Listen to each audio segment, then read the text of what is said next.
नमस्कार, आप सुन रहे हैं जागरण पॉडकास्ट का फटाफट खबरें। मैं हूं आपके साथ में सुरभि लवानिया। ये शुरुआत करते हैं आज की सभी खास खबरों की। सबसे पहली खबर वर्ल्ड कप 2023 से कल श्रीलंका ने इंग्लैंड को 8 विकेटों से हराया, जिसमें इंग्लैंड का स्कोर रहा 156 रन। 33 ओवरों में इनकी पूरी टीम आउट हो गई। वहीं श्रीलंका ने 160 रन बनाकर इंग्लैंड को शिकस्त दी और 25 ओवर में ही मैच समाप्त हो गया। आज होने वाला है पाकिस्तान और दक्षिण अफ्रीका के बीच में मुकाबला एमए चिदम्बरम स्टेडियम चेन्नई में। मौसम विभाग की अपडेट्स से बात करें तो दिल्ली में सुबह शाम की ठंड बढ़ चुकी है। पहाड़ों में हो रही है बर्फबारी। नई दिल्ली में इन दिनों सुबह के समय हल्की गुलाबी ठंड का एहसास हो रहा है। वहीं दिन के अभी भी तेज धूप खिल रही है। वहीं दूसरी ओर दिल्ली में प्रदूषण भी देखने को मिल रहा है। प्रदूषण बढ़ने का एक कारण साल दर साल बढ़ता जा रहा है और वाहनों की संख्या के साथ साथ इसके धुएं का उत्सर्जन भी है, जो लगातार बढ़ रहा है। हालात यह है कि एक दशक में यह प्रदूषण 39% तक बढ़ चुका है, यानी कि पिछले 10 सालों में करीबन 40% तक ये प्रदूषण दिल्ली में बढ़ गया है। प्रदेश के ज्यादातर जिलों में अब लोगों को सुबह और शाम के समय गुलाबी ठंड महसूस होने लगी है। पछुआ के प्रभाव से मौसम में तेजी से बदलाव हो रहा है। मौसम विज्ञान केंद्र पटना के अनुसार प्रदेश का मौसम शुष्क बना रहेगा और ज्यादातर जिलों में सुबह में धुंध छाई रहेगी। जी हाँ, इसी तरह उत्तरी भाग के तलहटी वाले क्षेत्रों में भी हल्के से मध्यम दर्जे का कोहरा छाया रहेगा। उत्तर प्रदेश में गुलाबी ठंड ने दस्तक दे दी है। सुबह के साथ शाम और रात में तापमान कम होने के चलते सर्दी का एहसास होने लगा है। पहाड़ी क्षेत्र से सटे प्रदेश के जिलों में ठंड का असर जल्द होने लगा है। आज सुबह पूर्वांचल के जिलों में और तराई क्षेत्र में कोहरा नजर आया। वहीं दोपहर में धूप होने के चलते मौसम सामान्य होता जा रहा है। वहीं राशन वितरण घोटाला मामले में ईडी ने ज्योति प्रिय मल्लिक पर कसा शिकंजा, किया गिरफ्तार। प्रवर्तन निदेशालय यानी कि ईडी ने राशन वितरण घोटाला मामले में टीएमसी नेता ज्योति प्रिय मल्लिक के खिलाफ कार्रवाई की है।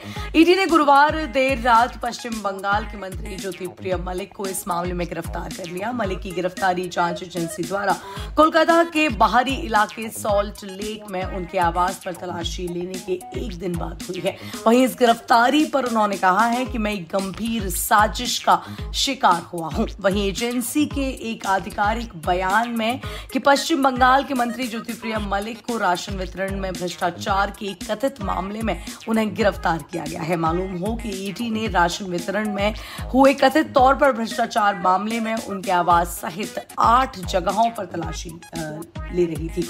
मल्लिक वर्तमान में राज्य के वन मंत्री हैं। हालांकि इससे पहले वह खाद्य मंत्री का कार्यभार संभाल रहे थे। वहीं पूर्व चीनी प्रधानमंत्री का 68 वर्ष की उम्र में दिल का दौरा पड़ने से निधन। एक दशक तक जिनपिंग के साथ किया था काम। चीन के पूर्व प्रधानमंत्री ली केक्यांग का शुक्रवार तड़के दिल का दौरा पड़ने से निधन हो गया। चीन के हवाले से दी न्यूयॉर्क टाइम्स ने कहा कि एक ऐसे नेता के जीवन का अचानक अंत हो गया जिन्होंने एक दशक तक शी जिनपिंग के साथ काम किया था और नरम रुख अपनाए थे। चीनी राज्य टेलीविजन पर एक रिपोर्ट में कहा गया है कि 68 वर्षीय ली शंघाई के दौरे पर थे और जब गुरुवार आधी रात के करीब अचानक उनकी हृदय गति रुक गई। रिपोर्ट में कहा गया उसे पुनर्जीवित करने के सभी प्रयास विफल रहे। ली को एक समय सत्तारूढ़ चीनी कम्युनिस्ट पार्टी का संभावित शीर्ष नेता माना जाता था, लेकिन अंत में वह शी के आगे निकल गए और 2013 में चीन के प्रमुख प्रधानमंत्री बन गए। अगले 10 वर्षों में उन्होंने चीनी सरकार के मंत्रालयों का नेतृत्व किया, लेकिन ली के साथ पूर्व प्रधानमंत्रियों की तुलना में कम शक्ति का इस्तेमाल करते दिखाई दिए। इसके बजाय शी जिनपिंग की नीति पर हावी हैं।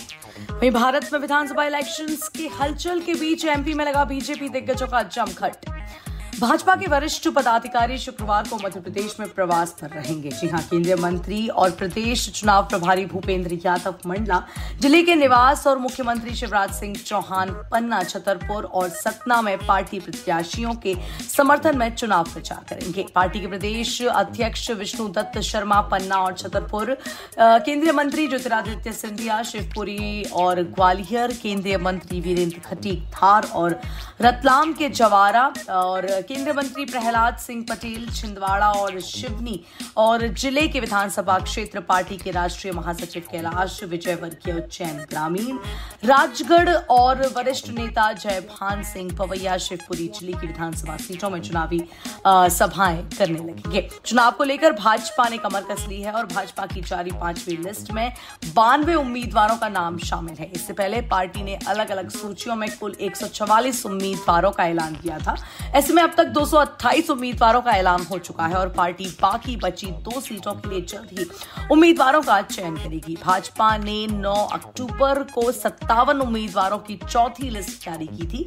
इस लिस्ट में मुख्यमंत्री शिवराज सिंह चौहान, गृह मंत्री नरोत्तम मिश्रा, गोपाल भार्गव, विश्वास सारंग और तुलसीराम सिलावट का नाम शामिल था। आपको बता दें कि शिवराज सिंह चौहान बुधनी से चुनाव लड़ेंगे, जबकि नरोत्तम मिश्रा को दतिया, गोपाल भार्गव को रेहली, विश्वास सारंग को नरेला और तुलसीराम सिलावट को सांवेर से चुनावी मैदान में उतारा गया है।